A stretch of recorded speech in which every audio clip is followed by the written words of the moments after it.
Hello my friends, this is Pedro Kerouac from the Curious Box. We are live from the Essen. I just arrived to Essen. I'm here at Hauptbahnhof and I'm going to be here for the Essen Spiel 2022, the biggest board games fair in the world. In this video I will be showing you a little bit of the fair, some games, talking to some people. I hope you get a glimpse of what you're missing if you are not coming to the Essen Spiel, and eventually find out a little bit more about some new games, some different games that you don't know. I hope you enjoy it because for sure I will. And it's finally day one of Essen Spiel. Now it is really starting.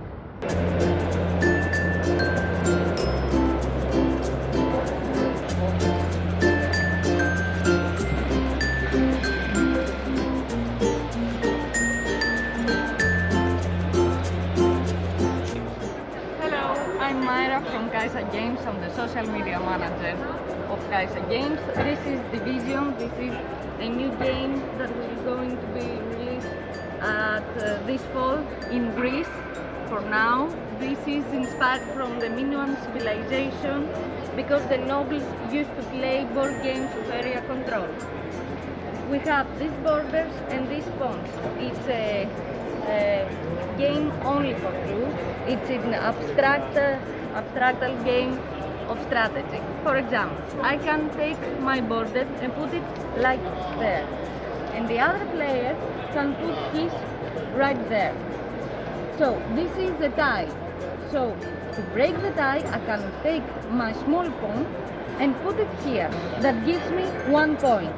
But the other player can take his bigger pawn and put it right there. It gives him 2 points, so he breaks the tie. Instead of this, he can take this border and put it there, so he's closing it. I can score only this area, and so on. This is easy to explain, but it has his strategy, so you have to think about it because you have limited pawns and borders. This is Division. This is Tulip of Rose. This is the second game we are going to be released in Greece this fall. It is a bidding game. We are at the end of the 17th century at Amsterdam, where flower trading is flourishing. We are flower merchants with unique and special abilities. The object of the game is to have the most money or the largest and varied collection of flowers. We make bouquets and we auction them to the highest bidders. If we don't have enough money, we can take up to 2 loans. But at the end of the game, it deducts from us 30 points. This is the simplest version for kids, for family and just friends, because we can play the Tulip and Rose with 3 or until 5 people. If you want to go to the next level, you can use the special cards that helps you, but also you have to take the wheel. This is a disadvantage and you want to get rid of it, so you put it to your bouquets. And also we have special orders that if you can make them, you get extra points. This is it. Thank you.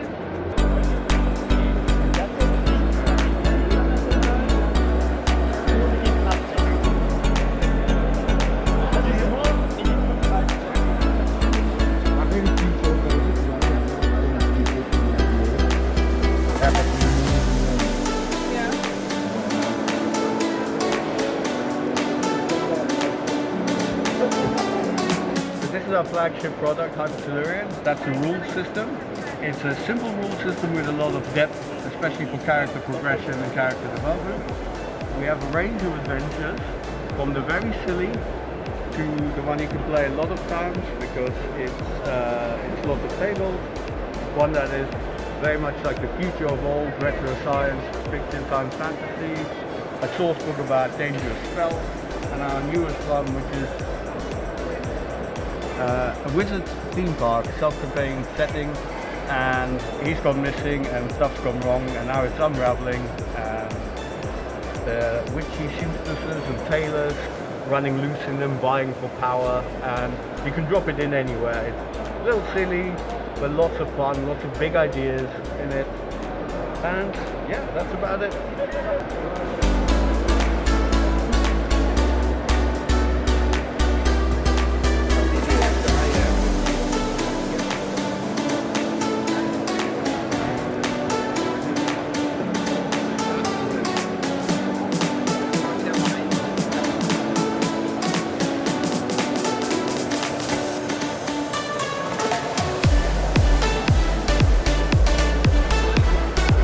Essen Spiel 2022 day 2. We are back at the fair. I mean, we will be back at the fair in a few minutes. I'm just walking there, and I hope to find again new people, new friends, or some old friends that just came across the always cheerful Ole Steines, the game designer of Champions of Midgard.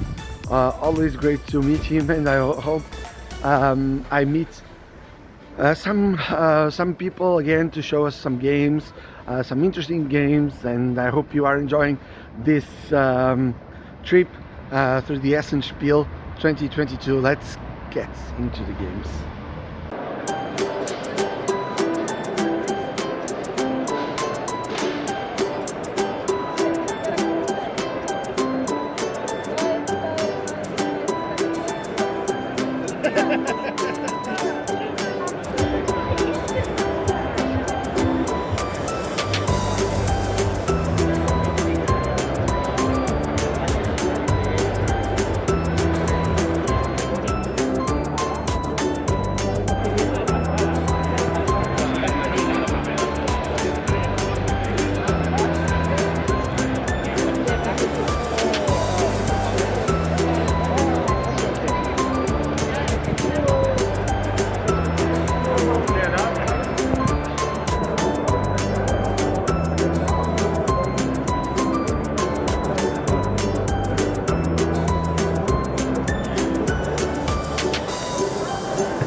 Olá, Joaquim Martins, aqui satisfeitíssimo em Essen, no stand da Mebo Games.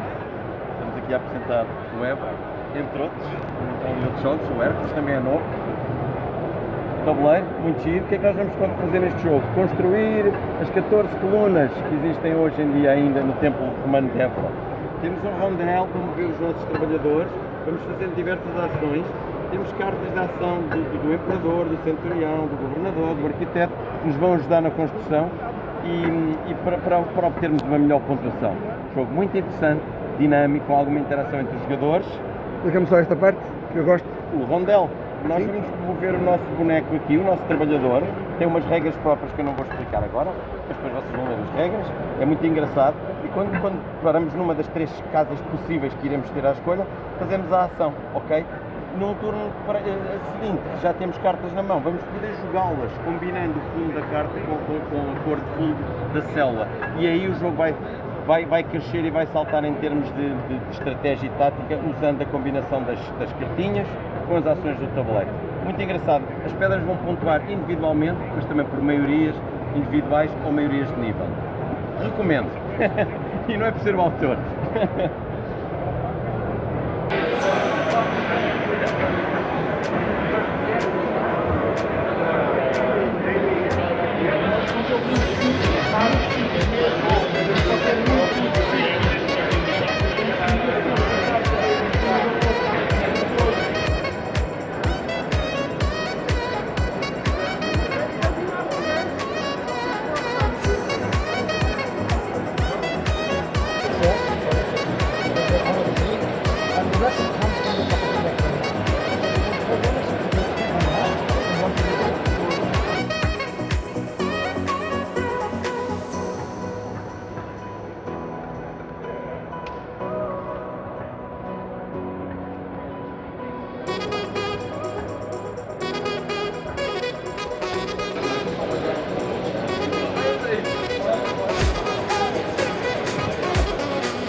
Right, so 1 minute overview for Solar Sphere. So, Solar Sphere is a dice placement Euro game where you are a mercenary group hired by a corporation to build the Solar Sphere.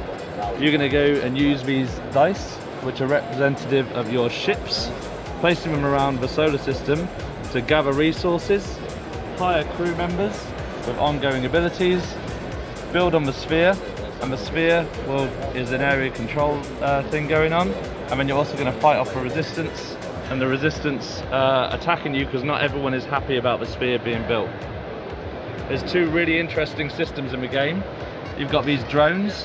These drones are placed out all over the place to build on the sphere and fight the resistance, but you're also going to use them to manipulate your dice. So if you've got a value of 5 and you want a 6, you move it into this area, and then you've got a 6. If you want to place in a location where someone else is, you've got to spend a drone. And throughout the game, these drones will end up in this section here, and you can then visit a location up here and recycle them back into your supply. So they are a multi-use and refreshable dice resource. And then the final really interesting system in the game is the morale track. So the morale goes up throughout the game, which is good because you get points for getting lots of morale. But you can spend your morale by moving backwards on the track to go past one of these icons, and that's going to give you an instant bonus of a resource, recycling drones, or getting a new drone. But you don't want to go too far down, because if you go too far down, you're going to lose points at the end of the game. And that's Solar Sphere in about 1 or 2 minutes. Okay, so this is Isle of Trains All Aboard in 1 minute or so. So this is Isle of Trains All Aboard. It's an engine building card game, pun intended, because you're literally building a train engine and you're engine building as well.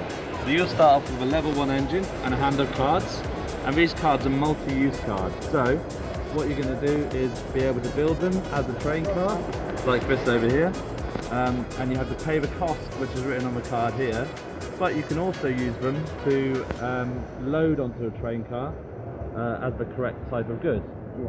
And the way you pay for a train car, if I wanted to build this level 1 hopper, I need to pay 1. So I have to, with the rest of my hand, discard a card, and that's how I pay for the train cards. Later on, I want to load my own train, because the goods will let me deliver to a contract, and contracts give you points at the end of the game. But the trick is, if you load onto my own train, I get the goods so I can fulfill the contract. But if I load onto another player's train, then I get to take the ability, which in this case lets me draw 3 cards and discard a card. So I've got more cards to build even more trains. And we're going to go through the game, completing these contracts, delivering passengers to ticket tiles, which is going to move this train along the track. When it gets to a certain point for each player count, the game will end and the person with the most points wins. And that's Isle of Trains in a minute or so. So this is Pioneer Rails in about 1 minute or so. So Pioneer Rails is a flip and write game where you flip out 3 cards and then you choose one of those cards to draft as the dealer, and what you're going to use from that card is a value to build a poker hand, and the poker hand will score you points at the end of a round. And you're going to use the suit of the card to extend one of these train stations.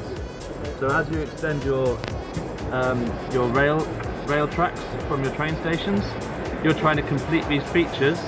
Each of these features scores in a different way. So you can mine gold, you can bank that gold to get extra points, you can surround some forts, you can surround some cattle to create some ranches, you can connect to towns, and then you can score for your network. You're also competing for these goals, so you have different goals every game, which is going to make the game different every time.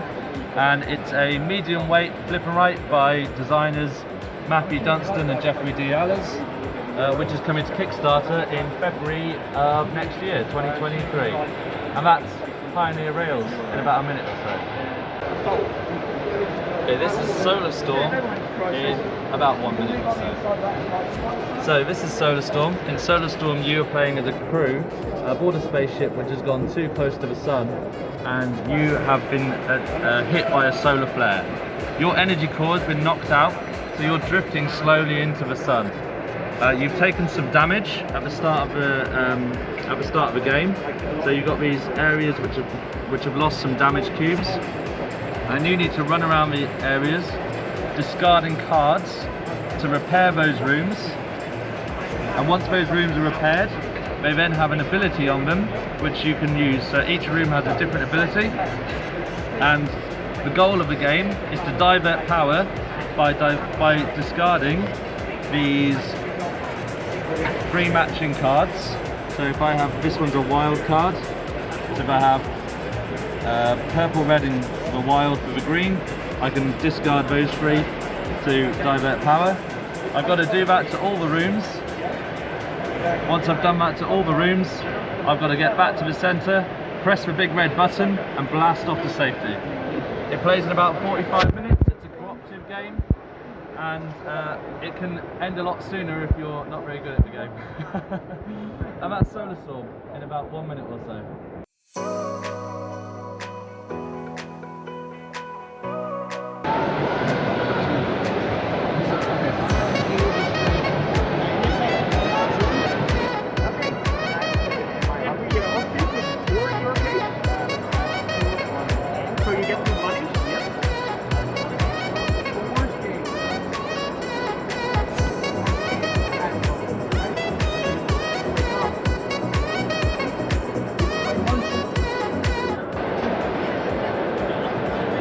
Hello, this is Benjamin from the beer, and here we are at our booth in Spiel, Essen. It's Saturday, and well, we don't have a lot of games now because we have been sold out of many of our new releases.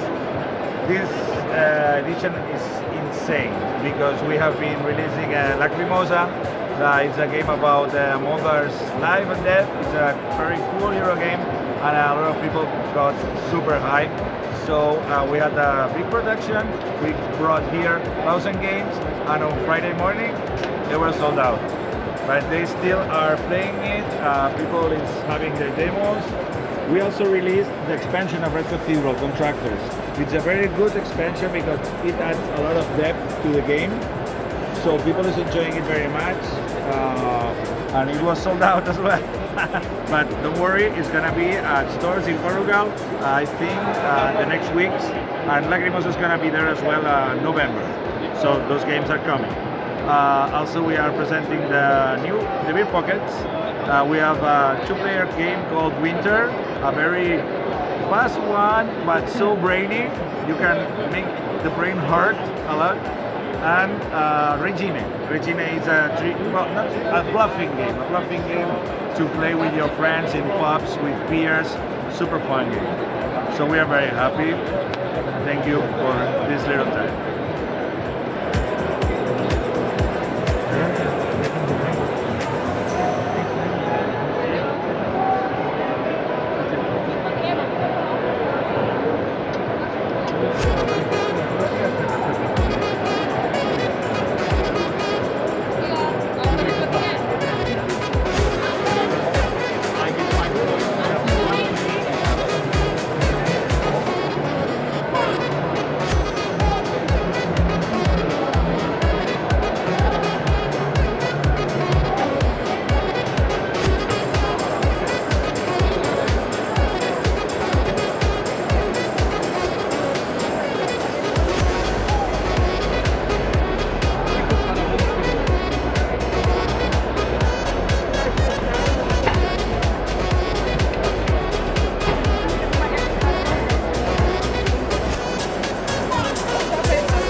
enseñar Frankie, que es un juego de coser. Tenemos que coser nuestro monstruo. ¿Vale? Tenemos aquí, todo el mundo va a coger una carta de cabeza, un brazo, unas piernas y un brazo izquierdo. ¿Vale? Vemos que tenemos aquí varios niveles.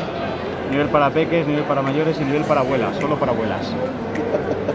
Entonces, ¿cómo funciona? Tenemos que buscar la pieza del cuerpo que tenemos que poner. La vamos a añadir aquí y vamos a tener que hacer este patrón. Vamos a intentar coser. Uy, hay que tener paciencia, ¿eh? Aquí.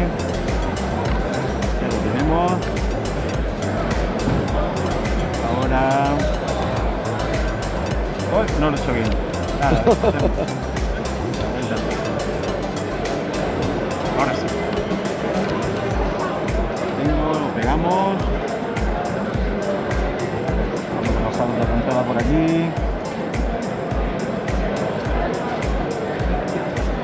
Otra por aquí.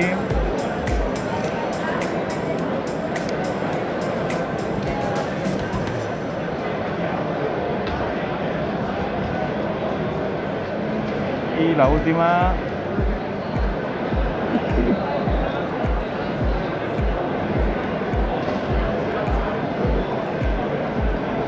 Vale, solo he acabado una parte, pero voy a hacer como si lo tuviera entero y digo, ¡está vivo! Y el resto comprueban, si lo he hecho bien, he ganado. ¿Quién lo haga primero?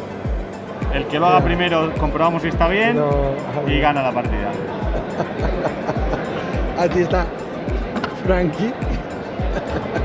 So Pingyao is the economic heart of China, but before coal-powered transportation, it was really difficult to regulate the economy. So in order to do that, they hired a national association of bankers who will be playing as to help unify the economy of China, as well as to help increase their own personal wealth. So really quickly, how gameplay will go is each player will kind of roll their own dice, and they will go to the areas that correspond with the dice value, and that will determine the order of play. Each player will be able to take an action, whether it be building a bank or visiting the temple to increase their reputation, or taking out remittance, which is businesses will give you a loan, and then you're able to earn the interest off of it and then pay the loan back later, or send a loan out to different customers, or hire a worker, or you can actually bribe the government, which is kind of a fun element. And then the points are earned in three ways. One, by increasing your reputation. Two, by increasing your remittance, your ability to handle the money. And three, by on your individual player board, by building different banks across all of China to kind of establish your presence. So, Thank you very much. This game is 12 Rivers, a wonderland legend that human beings and the animals coexist peacefully together. The game will last for 5 rounds, and at the beginning of each round, the God of Nature will randomly release 12 different colors of pearls from the beginning of the 12 rivers, and be blocked by this stone-shaped bar. Okay? The player acts as the leader of the tribe. So there are 4 different kinds of tribes, so the maximum for this game is for 4 players. And after that, at the beginning of the first round, we will line up the tribe tokens over here according to the player's order. After that, we will start the camp phase. The player can send out their tribe token, which is the warriors, either in the mountain nearby the lake or to the village. Okay? And but if the players send their warriors in the mountains, the deeper they go, it will cost more days, which means the player has to pay more camp cards. Okay. So the first layer is for 4 cards, second layer for 3, 2, 1, etc.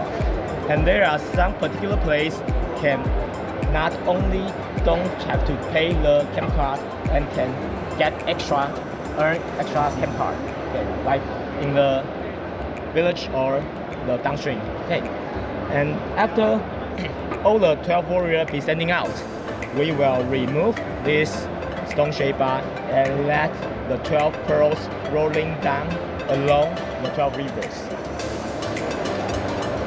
And after that, we will continue to the reward phase. The player start from top to bottom and left to right. Return their warriors, but when they return their warriors, they can keep one pearls and let the rest keep rolling down, like other players. The warriors will come back at the end of the trial, so which means you can collect more precious pearl in this round, but you will have a lousy turn order in the next round. Okay. The pearls you just collected need to be put on the alpaca board as immediately. Okay. So the alpaca will carry the pearls with you and go back to the village aside by you. After all the 12 warriors come back and return on the trial, the alpaca goes to the village with you, and now is the only moment, which is the end of the round, you can move the pearls on the alpaca to the villager in front of you. So it's the last day of Essen Spiel 2022. I'm walking to the mess, to the place where everything happens, and there is still a lot to happen on this beautiful Sunday. Stay there and check it out. Okay. Here we are in Essen, almost sold out from here. It's a game, economic heavy Euro game about producing champagne and exporting champagne. It is a very tight economy game, so you won't have much money in the beginning, and that reflects the historical period of the time, because champagne wasn't profitable in the beginning also. Only later the game became, the champagne became profitable. And basically this is an action selection mechanism game with a unique action selection mechanism that goes around your individual board, where you have your actions, you have some discs, and every turn you'll move up the disc one space up, select an action, and do that action in the correspondent force. And as time goes by, actions become stronger until you don't have the possibility to do them again. So each action you only be able to do them 5 times in a game. Very overview of the game. We have not much time, but this is intended for true heavy Euro gamers. Hi everyone, and hi Curious Box. Thanks for passing by our booth. I'm presenting here in Essen Spiel the Zookeepers game, where you can save endangered species. As you see here, they are ordered this way. These are the more endangered species, and these are the less endangered, not this one. So less endangered, more endangered to this side. The more endangered they are, the more points you score. You can hire zookeepers like this one. This is our board. We start like this, then we can hire different zookeepers. They have different objectives. To hire them to save the species, you just pay the resources, like I'm going to do with this one. Pay 2 green, 1 white, back to the box. This is a bird, so I can place it here. I score 3 points, move to 1. If the zookeeper is completed, I score 3 more points. I can also move species to the quarantine areas, so I can, for instance, put this one here. If to save them later, I can move 2 cards. This is one of the actions I can do. All the rules are explained here. So I've hired zookeepers, I've saved the species, I've moved species to the quarantine areas, and later I can collect resources depending on the number of species I saved. So if I save 1 like this, I'll take 1 resource at random from the bag. If I save 4, I take 4. So this is the rules in a nutshell. Feel free to come by and try our game.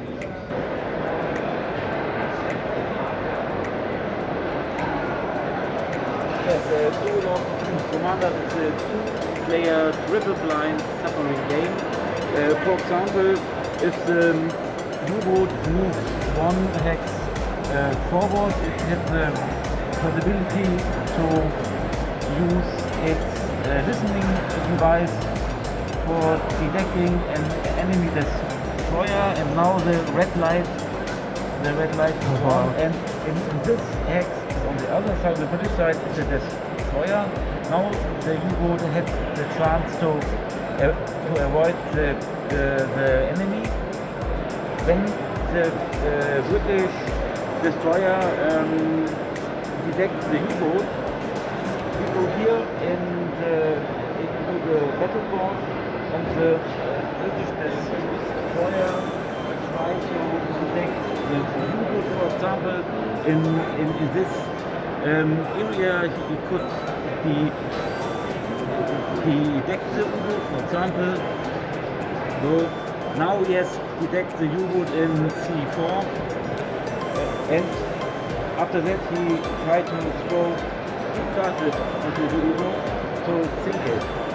We have a solo mission in the game which with three plotted causes, and when the red light goes on, there is an enemy in this hex, and you can try to fight it. Yes. And at that moment, you get this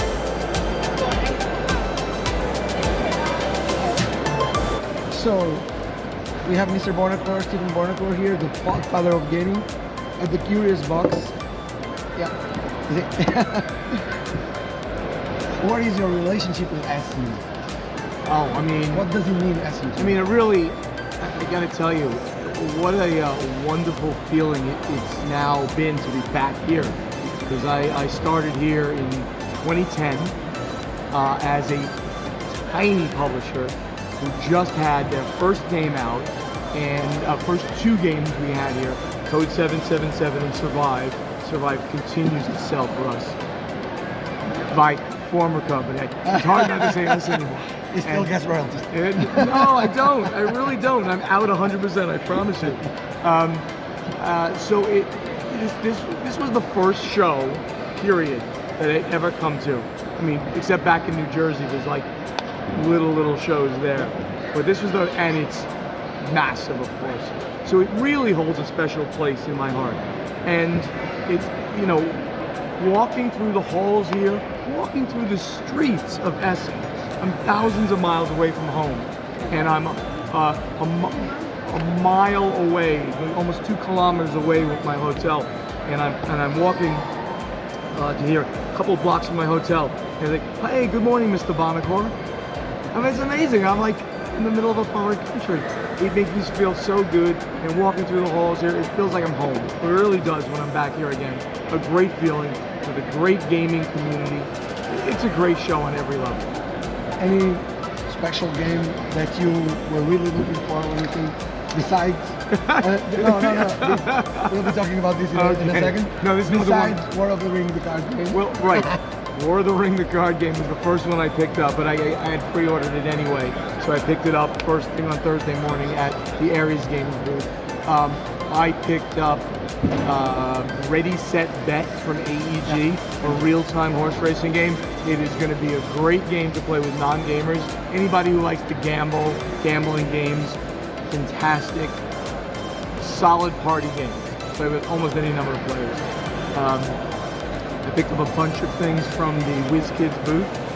Remix, which is their Marvel-themed fantasy realms. They rethemed it with Marvel, changed some stuff up.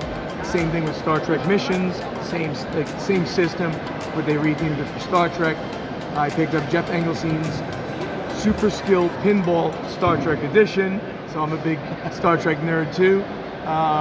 Those are my biggest pickups that I remember. I bought, I don't know, maybe a dozen games while I was here, because those are the most memorable. And this one. And then this one. So I was at the Ludofact. I don't know if you can see the whole thing on camera, right? I was at the Ludofact booth. Ludofact is is the largest printer in Germany, certainly one of the largest printers in Europe for hobby games in particular. And my good buddy Frank Yeager said, he said, I put up a little political statement. Come over here, look. And this box is like on the top shelf in glass. And it's a game he printed for some micro company, Kilo Games. And it's Armed Forces of the Ukraine. So this was his minor political statement. And this company is giving, it's a deck building game, small deck building game. And this company is giving some of the proceeds to Ukrainian humanitarian relief. So he's very happy to pick this up. You know, I have no idea about this game at all, but I was happy to support them. Thank you, Stephen. Thank you, Pedro. Really appreciate it. Thank you for playing a game with me. We played a game together. It's very cool. See you guys.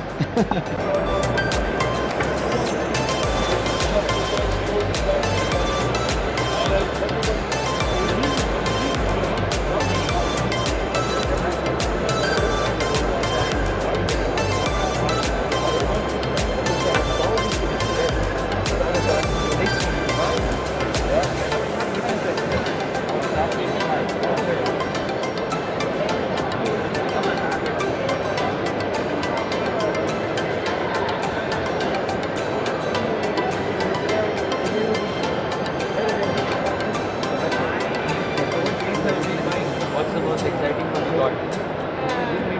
I don't know yet. Once you play it, yeah.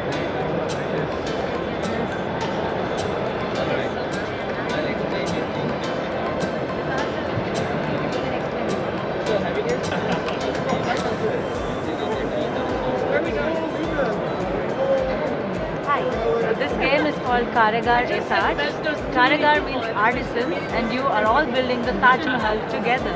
So though you're building the Taj Mahal together, it is a competitive game. You will each put one level of the Taj Mahal and indicate that you have built it. So how do you build it is when you look at the level cards, you see there are resources indicated on each of these cards. So you'll go around the bazaar. This is the bazaar, which is a marketplace. You will be moving workers to go and collect all the different resources that you need. So you can move your workers orthogonal, either they can go in the same row or they can move in the same column. And you collect all these resources. Once done, you will come here and you will place which part of the Taj Mahal you have built. Once building it, you will earn special gifts from the Emperor Shah Jahan. This is Shah Jahan, and he will give you a bakshish, which is a gift from him. Okay? So why you would want to build first in a particular level is because the person who builds first gets the highest Taj points in a particular level. So you build first, you get 6, you build later, you get 5, and it goes on reducing. So as you see in the upper levels, you give more resources, but the points also are all going in descending order. So you will want to build it upwards as fast as possible. So you will need to have the bottom level built in order to build ahead, of course. But if once the lower level is completely built, it can be built by multiple players, not just you. Once you unlock the base level, you unlock elephants. So the normal workers that you have, they can collect only one resource at any point of time. Your elephants can take multiple. So you can place them here, for example, to collect 2 wood, which you would otherwise need to have 2 workers there. So the elephants really speed up, and they of course they also follow the same movement rules. Okay? So as you go on building the Taj Mahal, the elephants are available in level 2. They have to be higher. You have to pay 3 silver or 1 gold in order to hire the elephants. Okay, and every level the elephants go back and you have to hire them again in the 3rd level. They don't stay with you forever. However, in the 3rd level you get your 3rd worker. That's free and that comes to you. They'll join your team. So you all go on building level 2, level 3, unlock your 3rd level, and you will go on building the Taj Mahal. The game will only end once the entire Taj Mahal is complete, and then you go on counting all the points that you've acquired, all the points from the bakshish cards and the tokens here, and the highest points is the winner. That's pretty much what the game is about.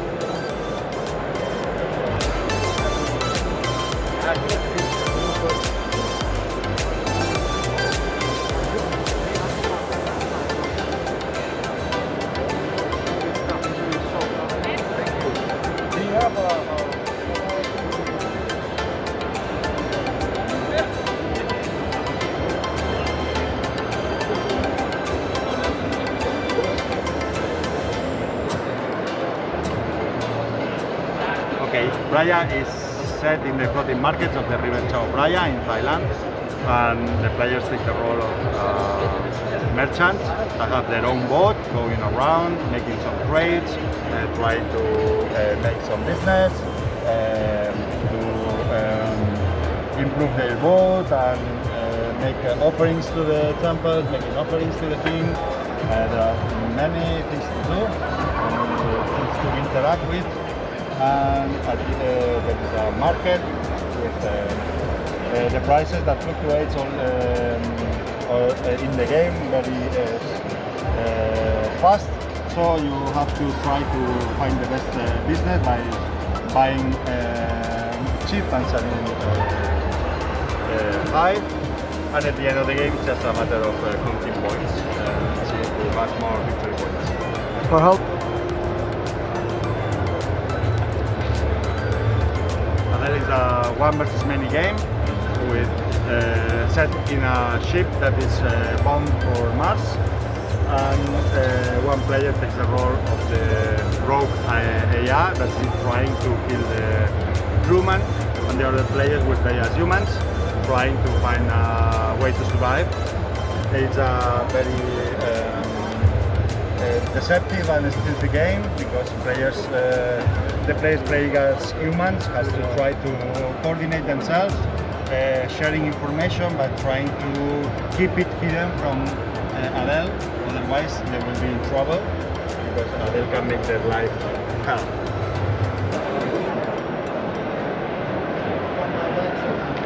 So this is the Twixt and Between. It's a game about mystics that's been able to enter the magic world of the Fae. And the core gameplay is that you want to gain magic and stop your opponent from getting magic. And you do this by gaining spells. So you make patterns on your board here. So here I would need 3 fire and 1 air. So let's say I have the icons. I can put it here, here, and here. That would mean I would be able to make the spell. But the cool thing is that you can actually turn these around and build spells into each other. And that way you get more magic. And you also have cards on your hand that you play to both help you and stop your enemies or the other mystics to get magic. And every card has different magics on them and different icons. And you have 4 actions. You can play a card. So let's say I want to play this one. I put it out anywhere on the board.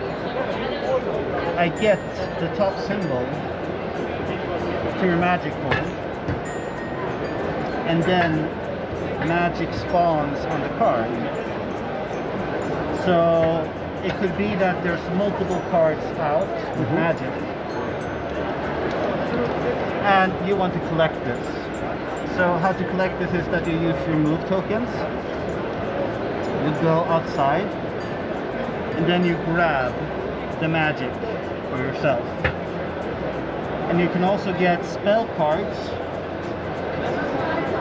that help you gain more magic. So what you could do is, let's take this one. You have wind and forest magic.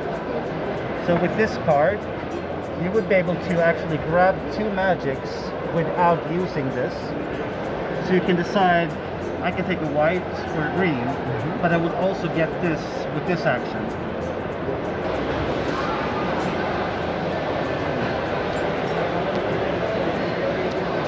So this is the Phantom, the card game. It's based on the comic book character, the Phantom, that's been around since 1936 in the US. It's in the daily strips and also comic books. It's a cooperative game for 1 to 2 players where you play as the Phantom or Diana. And while you play, you can unlock cards, and the cards are permanently added to your deck, so it doesn't reset between playing. You play through different adventures, and each adventure is divided into chapters. So each chapter has a lore, and then it has some setup. So at first you unlock this horse, and we place these cards aside, we create this deck, and we put out the current mission. And the mission tells us when it's time to read the next chapter in the adventure. And you will continue doing this until you either complete the adventure or until both players are knocked out. Each turn you play through all of these phases. First phase is recovery phase, where you can ready all your cards, or if you have an injury, you might instead heal all injuries, but then the cards stay exhausted. Then it's the destiny phase, where we draw what happens this turn. Here, for example, one of these wolves attacks us, and this goes away. The next phase, the preparation phase, we draw up to our hand limit of 3. For the next phase, adventure phase, that's where all the options happens. So you have all of these cards in your hand. You may either discard them to gain the resource in the top right corner, or pay the resource cost in the top left corner to play them out. So for example, I could discard this to gain a mystery token. The diamond is wild, so I can pay this to play this card out. The cost to activate it is to discard this from play, and I can draw a card. I got another campfire, I can discard this to gain a mystery token and pay that to play the campfire. I can discard this to ready this and exhaust it to draw a card. Now I didn't get a skull that I would need to fight this wolf. If I would have got one, I could pay 1 skull to get 1 base damage and do a card check. And card check means that I check the top card of my deck, look at the cost, and see if it matches. This time it does not, so I do 1 damage to the wolf as 1 health. That would defeat the wolf, but now I didn't have a skull. The next phase would be the fate phase. For each enemy in the destiny row, I would draw an injury. This injury, for example, says that I have 1 less hand limit while this is in play, and if I would get another leg injury while this is in play, I would be knocked out. The cleanup phase, if I have any more resources than I have space here, I need to discard them. If I have bad cards in my hand, I may discard them. And then it starts over if I'm playing 1 player. If we're playing 2 players, it's the next player's turn. And then you play through these adventures, and after you've been familiarized with the game, you start using loot and achievements for more ways to unlock cards. And there are 3 different adventures, each have 4 different difficulties: easy, normal, heroic and mythic. And that they accept just getting harder, they also branch a bit different during that adventure. That's how you play Phantom the card. Thank you very much.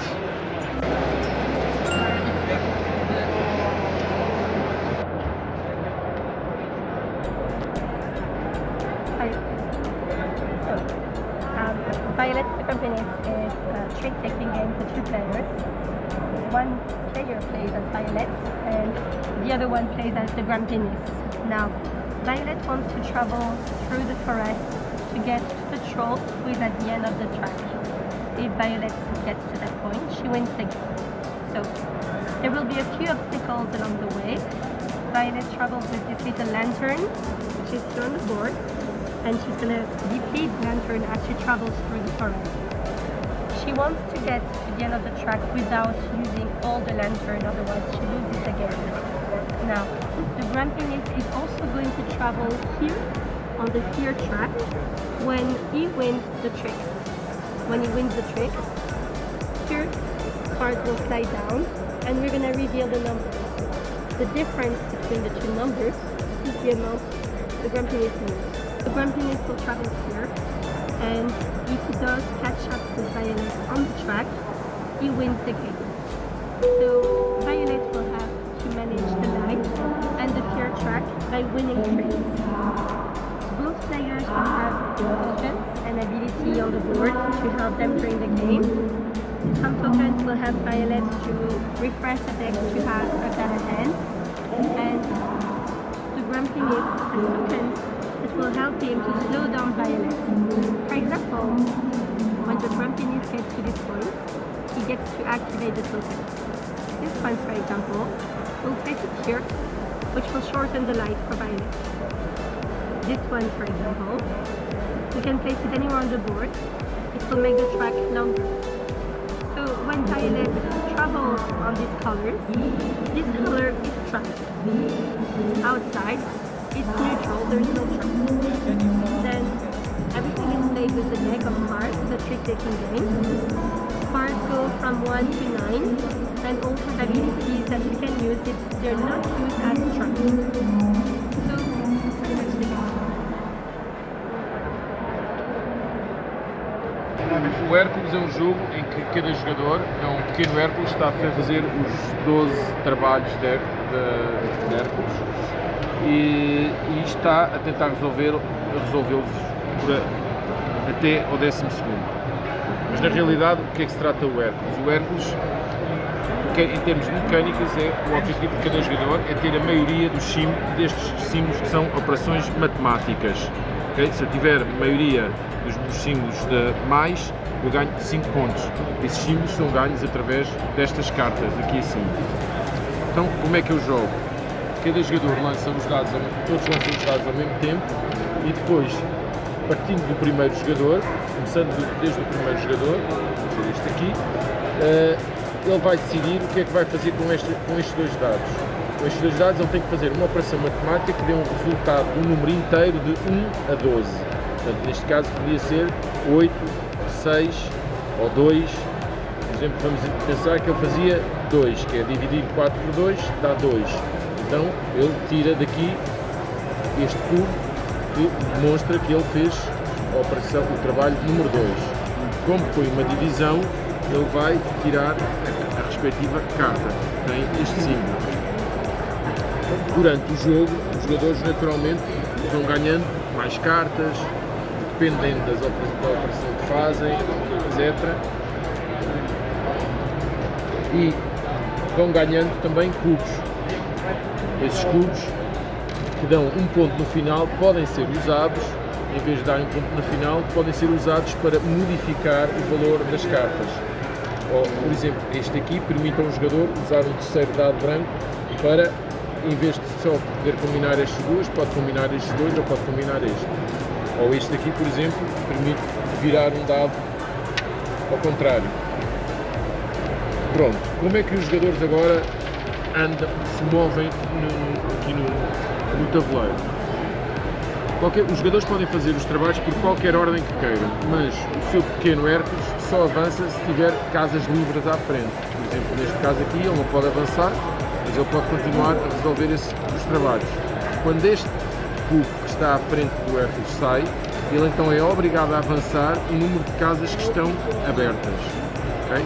E neste caso, se forem 1, 2, 3, 4, ele ganha esta carta porque chegou aqui primeiro. Outros jogadores, se chegarem depois, não ganham esta carta. Esta carta, por exemplo, dá um símbolo extra a multiplicar. Além disso, como ele saltou 5, ganha um bónus pelo seu salto que fez 5 casas, ganha aqui 9 pontos. O jogo termina quando um dos jogadores chegar aqui ao fim, e nessa altura os jogadores marcam, veem quais são os números de pontos que ganharam em certas cartas, por exemplo aqui, veem as maiorias, quem é que tem as maiorias, aqui refere-se aos números pretos, aqui cada set collection que os jogadores tenham ganham 5 pontos e cubos que não tenham sido usados nas habilidades dos semideuses valem 1 ponto. É isso.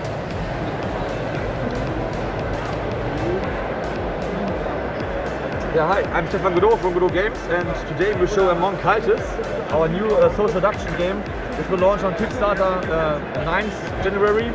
And this is a social deduction game for 4 to 8 players. It's language independent, so there's nothing to read here. It's pretty easy rules. and it's heavily inspired by Among Us, the video game. So if you like social deduction games and if you like the video game Among Us, this could be the game for you. You know, there are two teams, there are traders in the game. You try to to get your goal. You need some points to get, and you have only 10 hours to win this game, of course. So the time is running, and there are cultists of the traders of Among Us, and they try to sabotage the rooms and our actions, of course, secretly, and also they can kill us secretly. So we must try to avoid encounters, but sometimes you need to have encounters, because if you are too slow, you will not get your points. So you must look wisely who you can trust and who not. So yeah, this is the core of the game. We will have this is just the core map of the game. We have two other maps. Another map with a dark mine with revolving doors and elevators and stuff like that. And also we have another map with 5 islands where you can drive with boats and you have passengers, but maybe you don't want a passenger because they could kill you at the drive. So maybe you must watch out. So there will be lots of stuff in Kickstarter in January. Everything around about 90 euros for an all-in. And there's also another package with blank characters, so you can put your party, your friends into the game. So all your friends could be in this house running and fighting for each other and for their life. Yeah, I think that's it.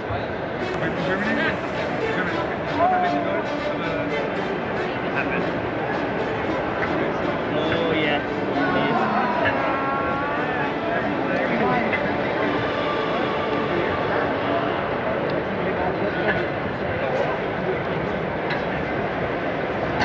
Hi, Rex Hutton from Inside FPs here, going to talk about blocking key. Basically, we are creating, placing blocks in a 3D environment, trying to create our 2D cards in the 2D perspective of the side of the board we're sitting at. And here's a quick example from this side of the board. We are going to be creating this card. There are placement rules, but basically if you place a block, and you can create the key, you can turn the key anyway. As you can see from this side of the board, this square here creates this thing.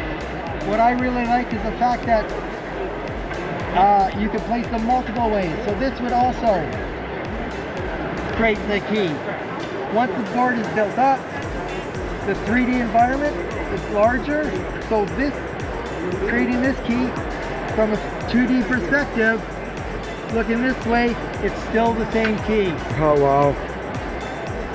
And you're doing that for points. At the end of the game, you're going to count up all your points. Whoever has the most is the winner.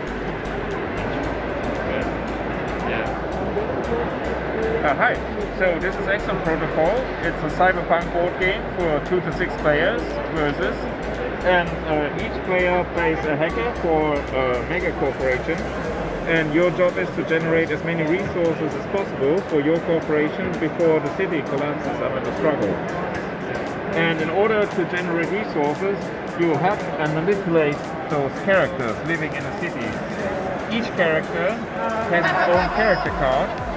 It's unique, has its own behavioral routine and several skills. And each character can be hacked and activated by every player. So the characters form like a shared worker pool that the players compete about. Also, the resources the characters generate, they remain on the character's cards, which means if the character should die or leave the city, usually all the resources on the character are lost again. This means players can destroy each other's resources by killing or removing characters from the game that they don't like.